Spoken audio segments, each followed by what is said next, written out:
തുടർന്ന് എങ്ങനെയായിരിക്കും നേരിടുന്നത്? അതൊക്കെ വരട്ടെ, നമുക്ക് നോക്കാം. നമുക്കിത് കണ്ടോണ്ടിരിക്കുമ്പോൾ നമുക്ക് ചില മാർഗങ്ങളൊക്കെ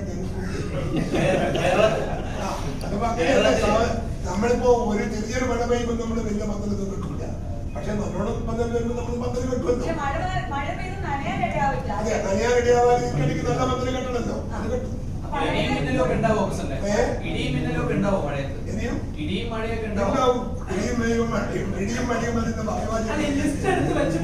ഇടിയും മിന്നലും മഴയുടെ അവിഭാജ്യ ഘടകമല്ലേ?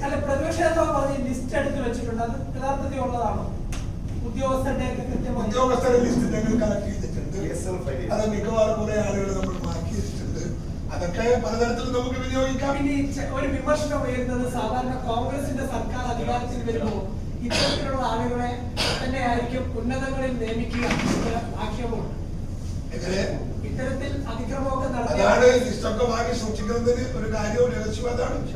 അത് വേണോ വേണ്ടി നമ്മൾ ആലോചിക്കും. അതിനാ ലിസ്റ്റ് വെക്കുന്നത്. ഉദ്യോഗസ്ഥരുടെ ലിസ്റ്റ് സൂക്ഷിക്കുന്നത് എന്തിനാ?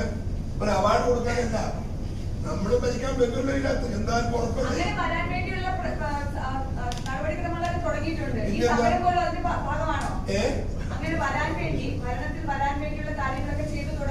പിന്നെ തുടങ്ങിയല്ലോ. നമ്മളെല്ലാം നമ്മളെ ലോകം നമ്മുടെ ഫിഷറീസ് എല്ലാം നമ്മൾ പെർഫെക്റ്റ് ആക്കിയില്ലേ? വർക്കൊക്കെ നമ്മൾ റെഡിയാക്കിയില്ലേ? ഇനിയിപ്പോ നമ്മുടെ താഴത്ത് കൂടെ വന്നാൽ നമ്മുടെ സംഘടനാ ഫിഷറി കംപ്ലീറ്റ് ആവും. നമ്മളത് വെച്ച് പോകും. നമുക്ക് മാത്രമല്ല എന്ത് പറഞ്ഞാലും നിങ്ങൾക്ക് കേരളത്തിൽ ഇപ്പോൾ ഒരു ട്രെൻഡ്, പൊളിറ്റിക്കൽ ട്രെൻഡ് എന്താ? Is A favourite was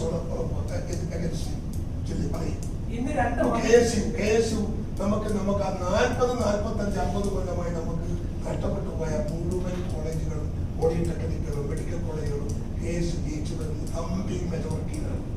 local body election നടന്നു. നമുക്ക് നല്ല ഭൂരിപക്ഷം കിട്ടി. എല്ലാ രംഗത്തും നമ്മളിപ്പോ വളരെ അഡ്വാൻസ് ചെയ്ത് വന്നില്ലേ? കുറ്റവിചാരണ സദസ്സുകൾ നടക്കുകയാണ്. കുറ്റവിചാരണ സദസ്സുകൾ നടക്കുമ്പോൾ ഇപ്പൊ നവകേരള സദസ്സിലേക്ക് ആളുകൾ ഒഴുകി എത്തിയിട്ടുണ്ട്. 10,000-കണക്കിന് ആളുകൾ വന്നിട്ടുണ്ട്. എന്തുകൊണ്ട് കുറ്റവിചാരണ സദസ്സിലെ പങ്കാളിത്തം വളരെ സൂക്ഷിച്ചു പോകുന്നത്? കുറ്റവിചാരണ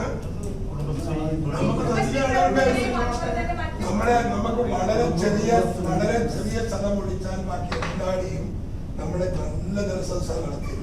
നമ്മുടെ നടന്ന പരിപാടി എല്ലാം ഗംഭീര പരിപാടിയാണ്. കോൺഗ്രസിന്റെ ചരിത്രത്തിൽ അടുത്ത കാലമൊന്നും ഒരു കാരണമല്ലാതെ നടക്കാത്ത പരിപാടികൾ നമ്മൾ മണ്ഡലം തലത്തിൽ നമ്മൾ നടത്തിയിട്ടുണ്ട്, ബ്ലോക്ക് തലത്തിൽ നമ്മൾ നടത്തിയിട്ടുണ്ട്, എല്ലാ തലത്തിൽ നമ്മൾ നടത്തിയിട്ടുണ്ട്. ഇത് കുടുംബശ്രീയിലെ അംഗങ്ങളിൽ പദ്ധതിക്കാരികളാണ്. കുടുംബശ്രീക്കാരും തൊഴിലുറപ്പുകാരും വന്നാൽ ഉണ്ടാകുന്ന ജനപങ്കാളിത്തമാണോ നവകേരള സദസ്സ്?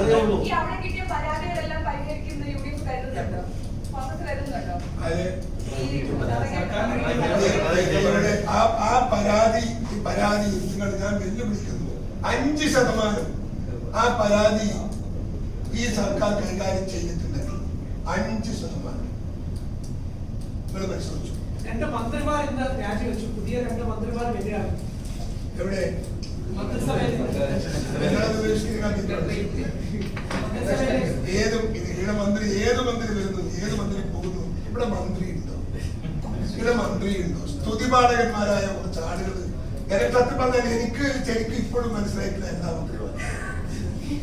സത്യം പറയാം. നമുക്കത് മുമ്പ് നമ്മളൊക്കെ മന്ത്രിമാരുടെ പേര് ഇന്ന് മന്ത്രി റവന്യൂ ആര് നമ്മളപ്പം പറയല്ലോ. ഇപ്പൊ ഒന്നും റവന്യൂ നമുക്കൊന്നും അറിയില്ല. നമ്മളൊക്കെ മനസ്സിലില്ല. ആകെ ഒരാളേ ഉള്ളൂ ഈ നരസിംഹം. ആരെയും നമുക്കറിയില്ല. പുതിയ മന്ത്രിമാരുടെ സത്യപ്രതിജ്ഞാ ചടങ്ങ് ബഹിഷ്കരിക്കാൻ തീരുമാനിച്ചു. പുതിയ മന്ത്രിമാരുടെ സത്യപ്രതിജ്ഞാ ചടങ്ങ് ബഹിഷ്കരിക്കാൻ ഉറപ്പായിട്ട് ബഹിഷ്കരിക്കും. എന്തിനോ എന്ത് മന്ത്രിയായിട്ട് നമുക്ക് എന്ത് കാര്യം? ഗണേശൻ മന്ത്രിയാവുകയാണ്. നല്ല വിദ്വാനാണ് വരുന്നത്.